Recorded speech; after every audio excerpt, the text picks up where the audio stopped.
한 사업가가 20년 동안 나는 내 모든 사업을 하나님께 드릴 수 있을까? 라는 그런 고민을 하면서 나는 내 사업체를 하나님께 드려야 한다라는 믿음의 싸움을 했습니다. 그것을 몇 년 동안이요? 20년 동안이요. 그리고 나서 자기가 드리는 이 교회 목사님께서 설교를 하시는데 이렇게 설교를 하셨다고 합니다. 자기의 모든 것을 하나님께 드릴 수 있는 신앙은 가장 귀하고 가치 있는 것이다. 자기의 모든 것을 하나님 앞에 드릴 수 있는 신앙은 가장 귀하고 가치 있는 것이다. 그런데 이 사장님이 집에 돌아오시다가 자기의 사업을 온전하게 확실하게 하나님 앞에 맡기기로 마음을 먹었습니다. 그런데 바로 그날 밤에 연락이 왔습니다. 회사 직원으로부터 연락이 왔습니다. 바로 이 따르릉 따르릉 하고 이 전화가 오자 사장님이 받았겠죠. 하는 말이 사장님 큰일 났습니다. 저희 회사에 불이 났습니다. 불이 났습니다. 이 사장님이 일생을 바쳐서 이루어 놓은 이 모든 것들이 다 불에 휩싸여 버리고 말았습니다. 그런데 좀 놀라웠던 게 바로 무엇이었냐면 이 사장님이 너무나도 태연하고 침착하게 이것들을 바라보고 있었다는 것입니다. 그러면서 그 모습을 본 직원이 이렇게 말했습니다. 사장님, 지금 회사가 불타고 있습니다. 큰 불이 났다고요, 사장님?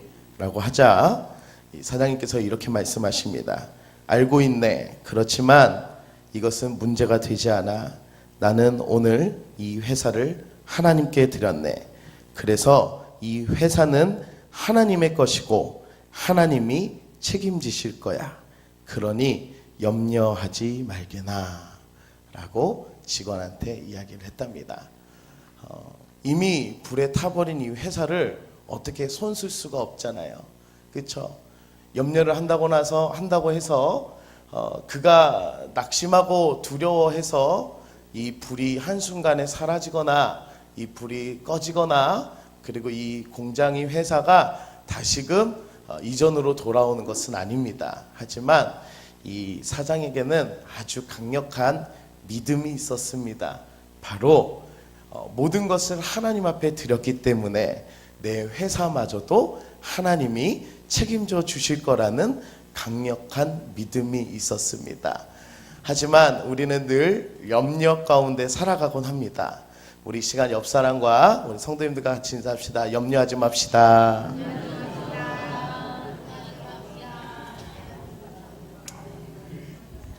오늘 본문에 보니까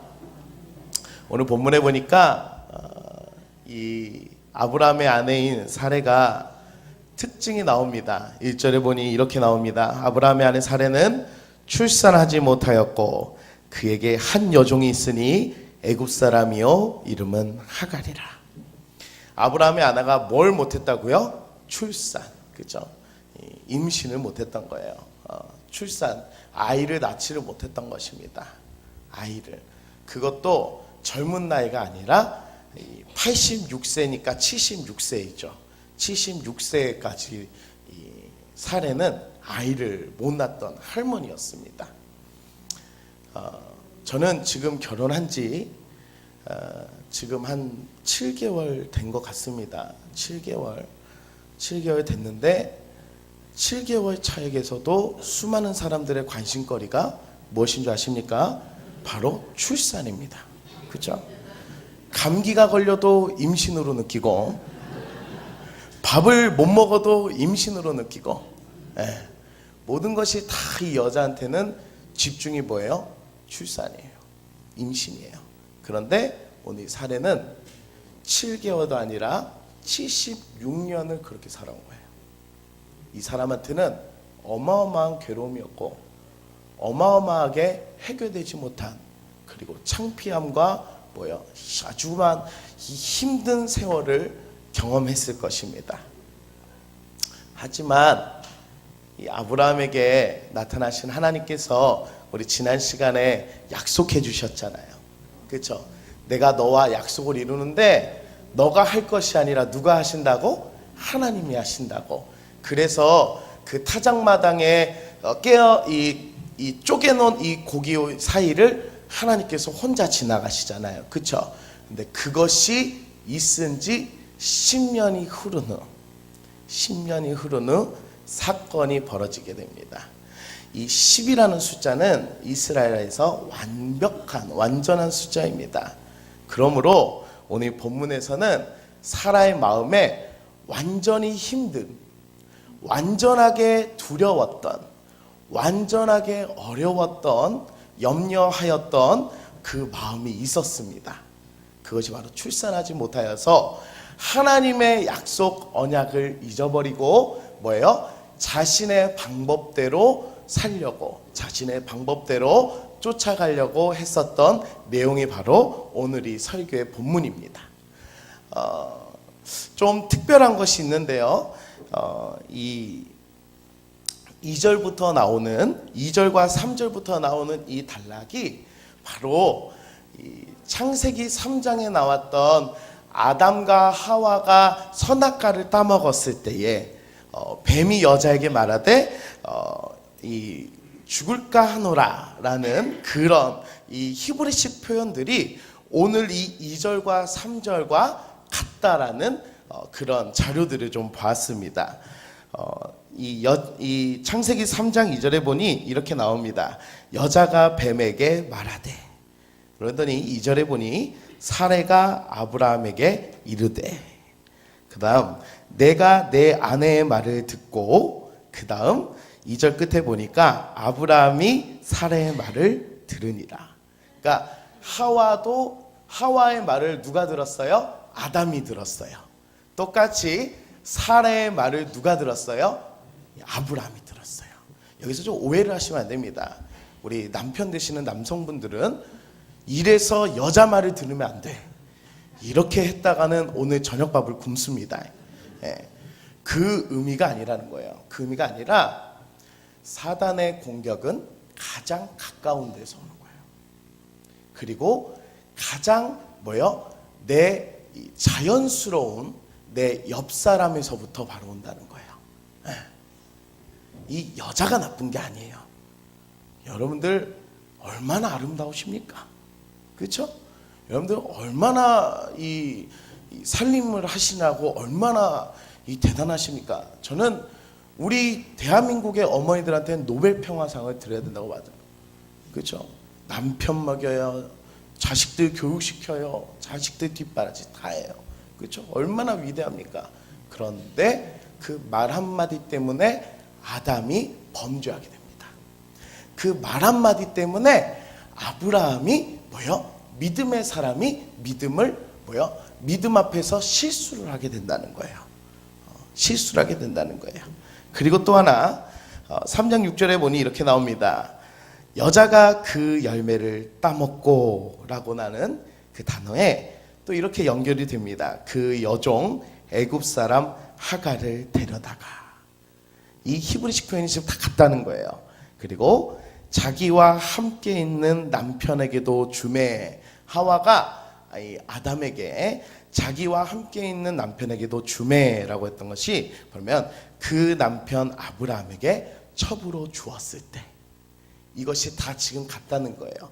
그러니 하와도 하나님 앞에서 염려하고, 하와도 자기에 대한 고민을 누구의 방식대로? 자기만의 방식대로, 누가? 사단이 그렇게 유혹을 한 것처럼 믿음의 사람인 이 아브라함의 가정에서도 염려라는 것이 어떻게 찾아오냐면 사단의 공격으로 찾아온다는 것이에요.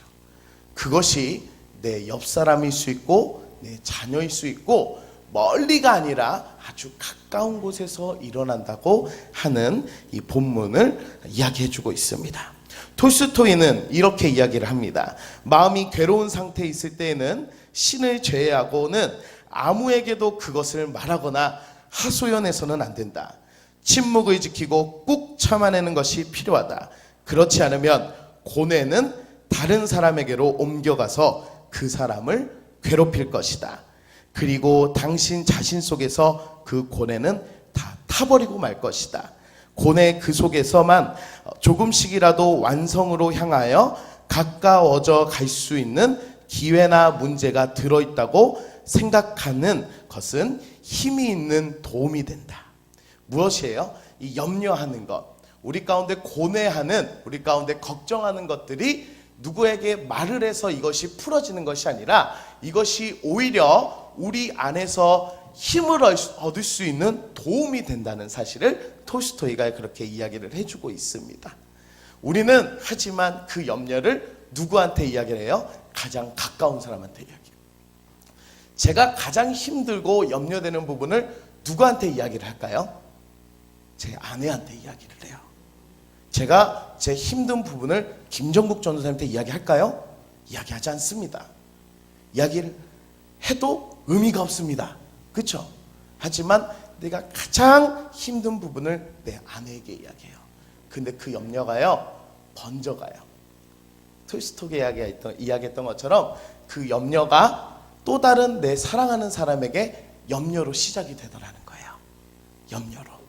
이 사례가 자기에 대한 이 염려가 누구한테 또 들어가게 된 거예요? 아브라함에게 들어가게 된 거예요. 그리고 나서 아브라함이 어떻게 됩니까? 그 염려를 가지고 하나님 앞에서 언약을 파기시키고 실수를 하게 됩니다. 그리고 애굽의 여종인 하갈과 동침하게 됩니다. 그리고 그가 임신하게 돼요. 하갈이라는 이 여자가 임신하게 되자 누구를 마구 대적하는 것이죠? 본문에 했더니 사례를 대적을 하는 거예요. 사례를 모욕을 하는 거예요. 네. 왜? 내가 이제는 궁녀였는데 지금은 중전이잖아요. 그렇죠? 조선식으로 이야기하면 이 자기가 사랑하는 왕의 와이프인 왕비가 아이를 못 가지니까 이 궁녀를 들여다가 이 잠자를 가졌는데 여기에서 세자가 태어난 거예요. 그러니 이 궁녀는 그 순간에 뭐가 된 거예요? 레벨업이 돼서 이 중전이 되는 거예요. 중전이. 지금 그 상황인 줄 알고 자기 방식대로 하갈은 마음껏 모욕을 하기를 시작합니다. 그런데 이것은 세상의 편에서 나오는 방식이지만 하나님의 입장에서는 여전히 이 하갈이라는 존재는 사례의 여종이었습니다. 그래서 이렇게 부릅니다. 8절에 보니까 우리 같이 함께 읽겠습니다. 8절 같이 함께 읽겠습니다. 시작.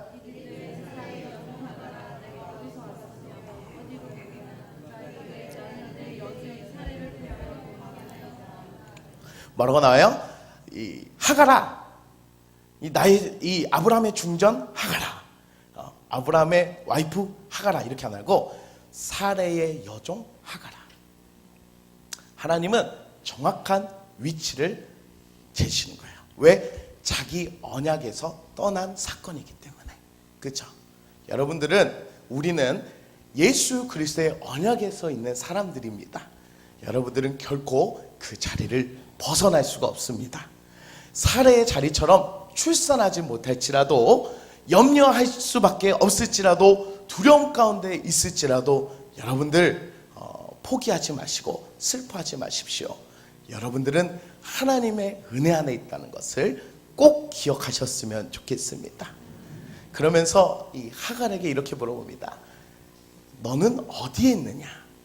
근데 이 본문이요, 오늘 이 단어도 또한 창세기에서 또 비슷한 것들을 느낄 수가 있죠. 바로 아담과 하와가 범죄했을 때, 아담아 너가 어디에 있느냐? 그렇죠? 또한 이 사랑하는 이 아우 아벨을 죽인 가인이 살인을 저지르고 도망가했을 때 하나님께서 가인을 부르실 때 너가 어디에 있느냐라고 찾으시죠. 이 말은 무엇을 의미를 할까요? 과연 하나님께서 아담을 못 찾아서, 혹은 가인을 못 찾아서, 혹은 하갈을 찾지 못해서 부르시는 말씀일까요? 그것이 아니라는 거예요. 하나님은 그가 어디 숨었는지, 어디에 있는지를 다 알고 있다는 거예요. 그러면 왜 그것을 이 성경 본문에서는 두각시키고 있느냐면, 너가 지금 있어야 할 자리가 여기냐라는 거예요. 너가 그렇게 실수하고 너의 맡은 것이 무엇이냐라는 거예요. 너가 도망가서 너 마음대로 살아가는 것이냐? 그게 아니라는 거죠. 하갈을 통해서 우리가 알 수 있는 것은 뭐예요? 우리가 하나님 앞에 실수한 죄인임에도 불구하고 우리는 끝까지 누구를 사랑해야 된다는 거예요? 하나님을 사랑하여서 내 있는 자리를 지키는 것이 중요하다는 거예요. 아멘이십니까? 그래서 쭉 이렇게 나오게 됩니다. 그래서 오늘은 사실 하갈에게는 포인트가 맞춰지지 않아요. 바로 염려라는 것에 포인트를 좀 맞추려고 합니다.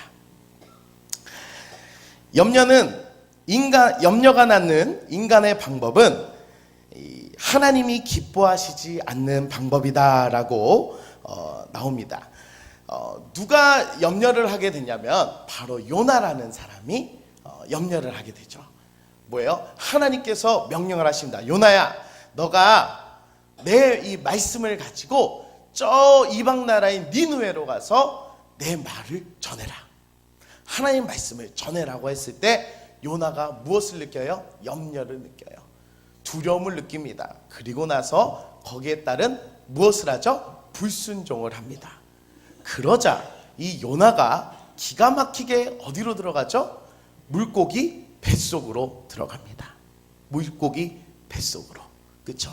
그리고 나서 거기에서 3일 주야를 쉬지 않고 하나님 앞에 기도를 하게 됩니다. 하나님 앞에 실수를 하면요, 언약은 분명하게 성취가 되지만 그 실수는 요나가 감당했던 것처럼 우리 또한 감당을 해야 돼요. 여러분들이 염려함으로 우리의 방법을 택했다라면 분명한 우리 가운데 거기에 따른 시련이 오고 힘든 것이 올 것입니다. 마치 아브라함이 이스마엘을 낳아서 지금까지도 종교적인 전쟁이 있는 것처럼, 이슬람 국가 아닙니까? 그렇죠? 이스마엘이 그 힘든 이 큰 실수를 범한 것처럼 우리에게도 뭐예요? 하나님의 방법이 아닌 내 방법대로 염려를 따라가다 보면 뭐예요? 우리가 그것을 겪을 수밖에 없다라고 하는 거예요. 하지만 확고한 것은 무엇이냐면 그 실수로 우리는 결코 하나님의 언약이 파기되지 않습니다. 그 실수 때문에 우리는 결코 하나님이 이루고자 하시는 그 뜻이 사라지지 않습니다. 하나님께서는 이스마엘을 낳았지만 아브라함에게는 하나님이 약속하신 아주 뚜렷한 아들 이삭을 낳게 해주시는 것처럼 우리가 살아가면서 우리의 삶에 실수가 있을지라도 넓고 넓으신 하나님의 사랑은 우리와 함께 있을 줄 믿습니다. 그래서 염려가 우리 가운데 있을 때에 우리는 어떻게 해야 되냐라고 하는 방법입니다. 그래서 사람의 방법으로 염려함에 이길 수 있는 방법 첫 번째입니다. 기도하기를 힘쓰라라고 하는 거예요. 기도하기를 힘쓰라. 빌립보서 4장 6절에 보니 이렇게 나옵니다. 아무것도 염려하지 말고 다만 모든 일에 기도와 간구로 너희 구할 것을 감사함으로 하나님께 아뢰라. 그리하면 모든 지각에 뛰어나신 하나님이 너희와 생각과 마음을 지키시리라. 그래서 우리는 하나님 앞에 기도할 필요가 있는 것입니다. 여러분들, 하나님의 분명한 뜻이 있습니다. 우리를 사랑하시고 우리를 이끌어 가실 하나님의 선하신 계획이 있다면 염려 가운데 힘들어하지 마시고 우리의 방법을 택하지 마시고 기도하시는 우리 성도님들 되었으면 좋겠습니다. 두 번째는 기뻐하기를 힘쓰라라는 것입니다. 보니 빌립보서 4장 4절에 보니 이렇게 나옵니다. 여호와를 의뢰하고 선을 행하라. 땅에 머무는 동안 그의 성실을 먹을거리로 삼을지어다. 또 여호와를 기뻐하라. 그가 내 마음의 소원을 내게 이루어 주시리로다. 여호와를 기뻐할 때 우리가 이루어 주시는 것이 아니라 누구가? 하나님께서 우리의 염려하는 모든 것들을 하나님의 약속을 이루어 주신다고 하는 것입니다. 그래서 우리는 다 늘 어떻게 해야 된다는 거예요? 기뻐해야 된다는 거예요. 기뻐해야 된다는 거예요. 염려 가운데서도 기뻐하고 두려움 가운데서도 기뻐하고 좌절 가운데서도 기뻐하는 우리 성도님들 되었으면 좋겠습니다. 한 분 한 분 얼굴들의 표정을 보시니 기뻐하시는 분들이 단 한 분도 안 계세요. 정말 단 한 분도 안 계세요. 예? 방금까지도 기뻐하십시오 하면은 얼굴에 미소를 착 띄면서 나는 염려하지 않습니다 주님, 이렇게 나와야 되는데 지금 세상의 모든 세상 죄를 다 염려로 받아들이고 무거운 짐을 나홀로 지고 견디다 못해 쓰러지는 그 표정을 가지시는 여러분들이에요. 그러니까 우리는 늘 뭐예요? 우리 김기순 권사님처럼 웃으셔야 돼요. 우리 김기순 권사님 참 좋아요. 왜냐면 늘 웃는 모습이에요. 얼마나 제가 싫어도 늘 웃은 모습으로 저를 대해주세요. 어느 우리 성도님들 다 웃는 모습으로 저를 대해주시는 거야. 똑같이 우리가 힘들 때에도 좌절할 때에도 슬플 때에도 우리는 늘 뭐예요? 하나님 앞에 감사함으로 웃는 모습으로 살아가는 우리 성도님들 되었으면 좋겠습니다. 마지막 세 번째입니다. 신뢰하기를 힘쓰는 것이 중요합니다. 누구를 신뢰하는 줄 아십니까? 하나님을 신뢰하는 거예요. 마음을 절대로 놓치면 안 되는 것이에요. 베드로전서 5장 7절에 보니 이렇게 이야기합니다. 너희 염려를 다 주께 맡기라. 이는 그가 너희를 돌보심이라. 우리의 염려를 누구께 맡긴다고요? 주님께 맡기는 거예요. 그러면 그가 돌봐주신다고 하는 것입니다. 여러분들이 살아가면서, 여러분들이 살아오면서 모든 염려에 기도함으로, 기뻐함으로, 하나님을 신뢰함으로 이 사레와 아브라함이 저질렀던 실수를 범하지 않는 우리 성도님들 되었으면 좋겠습니다. 요나처럼 실수를 범하지 않는 성도님들이 되었으면 좋겠습니다. 저는 그래서 한나를 좋아합니다. 왜 그러냐면 한나는 아들을 낳지 못하는 그 염려 가운데에 누구한테 나아갔어요? 하나님께 나아갔어요. 정말 멋있지 않습니까? 또한 아들을 낳지 못하는 그 힘든 가운데 하나님 앞에 기도했던 사람입니다. 사례랑 너무 비교되잖아요. 그렇죠? 나는 여러분들의 삶이 사례의 삶이 아니라 한나의 삶으로 살아가는 귀한 신앙이 되었으면 좋겠습니다. 우리 말씀을 마치겠습니다. 이 창세기 15장을 보면 하나님의 횃불 언약이 나옵니다. 그리고 또한 이 다음 장은 17장은 할례 언약입니다. 할례 언약입니다. 그런데 오늘 이 16장은 하나님의 언약과 언약 사이에 일어난 사건입니다. 언약 안에 믿음을 가지고 살아가는 것은 사단이 가장 싫어하는 것이에요. 하지만 오늘 우리 삶에 있어서는 나를 구원하신 예수 그리스도의 언약과 그리고 이 땅 가운데 다시 오실 예수 그리스도의 언약 사이에 살아가는 우리들 아닙니까? 믿으십니까? 우리 또한 이 16장 삶에 놓여 있다는 거예요. 16장 삶에 놓여 있다는 거예요. 여러분들이 삶의 염려와 실수가 아닌 예수 그리스도의 언약 안에 살아가는 존재요, 완벽한 언약 안에 믿음으로 살아가는 우리 성도님들 되었으면 좋겠습니다. 우리 기도하겠습니다.